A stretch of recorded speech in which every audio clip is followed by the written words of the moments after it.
नमस्कार नमस्कार नमस्कार. आपण चाललो आहोत छान अशा सुंदर अशा महाराष्ट्रातील बीच असलेला गणपतीपुळेला. तर गणपतीपुळेला जाण्या अगोदर आम्ही त्याच्या अगोदर मस्तपैकी सर्व काही प्लॅनिंग करून घेतलं.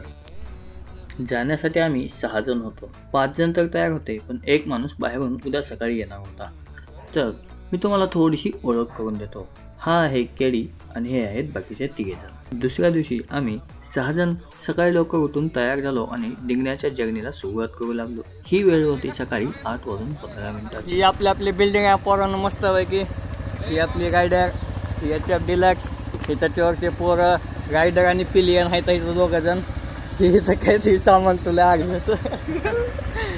आणि आपण चाललो एका जोरदार मस्तपैकी ह्याला गणपतीपुळ्याला. निघाल्यावर आम्ही एक मस्तपैकी चहा घेतला आणि चहा बघण्याची सुरुवात केली. ते डायरेक्ट आम्ही कात्रज टनलच्या बाहेर पडल्यानंतर एक महाडला जाण्यासाठी राईट टर्न घ्यायचा होता. त्या पॉईंटवरती थांबलो. क्रिसमसची सुट्टी आल्यामुळे सलग 3 दिवस सुट्टी होती, त्यामुळे गावाकडे जाणाऱ्यांची संख्या जरा जास्तच होती. आम्ही इथं काही खाऊन आताच निघायला लागले. आता इथं मिसळ खाली 60 किलोमीटरचा गण पूर्ण झाला आपला जवळपास म्हणायचं. हे उगा नाव ठेवलं आहे मिसळ. 1 नंबर मिसळ. ठीक आहे, चला आता पुढं कुठं थांबायला येईल. चांगली नाही म्हणा, खरंच चांगली. मिसळ खाऊन झाल्यानंतर परत एकदा एक्स्ट्रीम रायडर आणि HFला साथी बनवून आम्ही पुढे निघालो. पुढे निघताना एक मस्तपैकी असा व्ह्यू भेटला होता. त्या ठिकाणी आम्ही थोडं फोटोज काढले.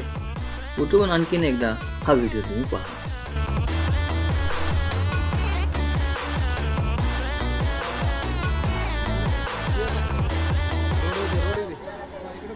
हा महाडला जाताना लागलेला व्ह्यू आहे. तसंच पुढे गेल्यानंतर गणपतीपुळ्यापासून जवळपास 1 तासाच्या अंतरावरती असल्यावरती आम्ही थांबला आणि स्वतःला उत्साहित करीत हेचे गेलो.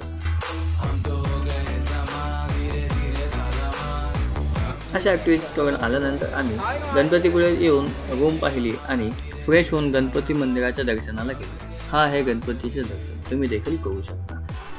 जवळपास आम्हाला 11 तास लागले होते गणपतीपुळेमध्ये पोहोचायला. सकाळी 8 वाजता 8:15 वाजता निघून आम्ही संध्याकाळी 7 ते 7:15च्या दरम्यान पोहोचलो होतो.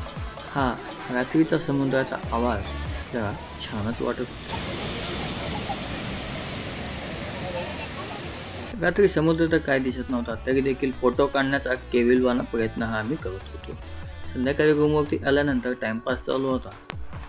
आरजे म्हणतो आपल्याला सकाळी लवकर बीचवरती जायचं आहे. बीचवरती जायचं आहे म्हणल्यानंतर सर्वजण लगेच झोपी गेले. आम्ही ज्या होमस्टेवरती राहिलो होतो ते खरोखरच खूप छान होतं. सकाळचं तुम्ही दृश्य पाहू शकता. सकाळी मग आम्ही चहा घेऊन गेलो ते डायरेक्ट समुद्रावरती. समुद्रावरती काय होतं, समुद्र पाहून उत्साहित झालेल्या केडीचा हा व्हिडिओ पहा.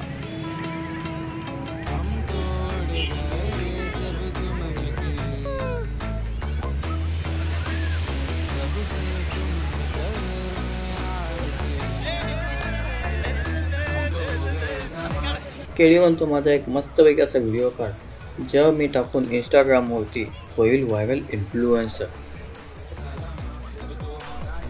समुद्रामध्ये जाऊन भिजण्याची ही आमची तशी पहिलीच वेळ होती, त्यामुळे खरोखरच जाम भारी वाटत होतं. तिथे आम्ही जेट स्की केली आणि एक डिस्को हा पण आम्ही केला. त्यामध्ये खरी जाम. आपण इथं मित्रांनो, आपण इथं गणपतीपुळ्याच्या बीचवर आलेलो आहोत. आणि इथं ही आहे असं, हे महाग आहे बनाना राईड आणि ह्याच्या महागात असली गोल गोल राईड आहे. महागा जेटस्की होतं. जेटस्की आपण 200 रुपयानं आपण खेळलेलो मस्तपैकी. एकदम हे आहे का ना आपला, हे आहे नानासाहेब आणि हे आहे महेशराव आणि हे आहे साहेब. आणि महागा असा आरबी समुद्र असा मस्तपैकी लाटांनी उसळलेला आहे. अशा लाटा गेलेले आहेत. आपले पोर डान्स करते.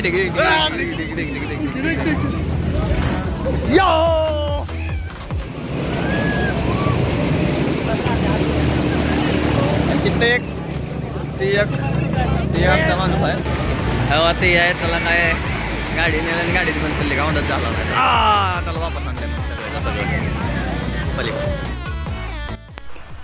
समुद्रावरती मजा करून झाल्यानंतर आम्ही आमच्या परत होमस्टेवरती जाऊन फ्रेश झालो आणि निघालो रत्नागिरीच्या रस्त्याला. पण त्या अगोदर आम्हाला भूक लागली होती, त्यामुळे आम्ही नैवेद्य हॉटेलमध्ये जेवण केलं. जी होती मोदक थाळी 150 रुपयाला आणि ती खरोखरच छान होती, खायला मस्त होती. आम्ही जाताना ह्या आरे बीचवरती आणि वारे बीचवरती असं वेगवेगळ्या 2 ठिकाणी थांबलो होतो. हा जाताना आपण एकदम मिडल पॉईंट पाहू शकतो. इथून आरेवारे बीच दोन्ही ठिकाणचं आपल्याला पाहू शकतो. आम्ही रत्नागिरीला जात होतो ते मत्स्यालय आणि लोकमान्य टिळकांचं जन्मघर पाहण्यासाठी.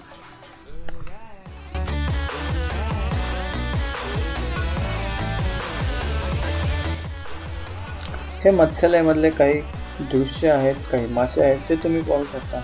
पण मनासारखं मत्स्यालय हे नव्हतं. आम्हाला स्टारफिश पाहायची होती, ऑक्टोपस पाहायचा होता व वेगवेगळे मासे देखील पाहायचे होते, जे की आम्हाला पाहायला मिळाले.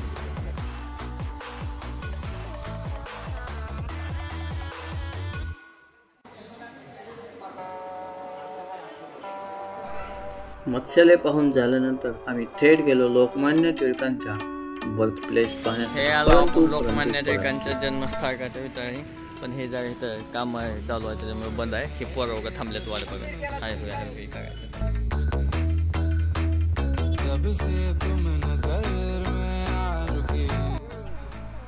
या ठिकाणी येऊन आम्ही कोकणातलं फेमस असं कोकम सरबत प्यायलो व पुढे वापस गणपतीपुळेच्या रस्त्याला निघालो. नंतर आम्ही गणपतीपुळे बीचवरती गेलो व तिथेच रात्र होईपर्यंत थांबलो. रात्र झाल्यानंतर वापस होमस्टेवरती जाऊन फ्रेश होऊन त्याच नैवेद्य हॉटेलला आलो. तिथं पोट भरून जेवण केलं आणि जाऊन झोपलो, कारण उद्याचा दिवस होता तो म्हणजे परतीचा.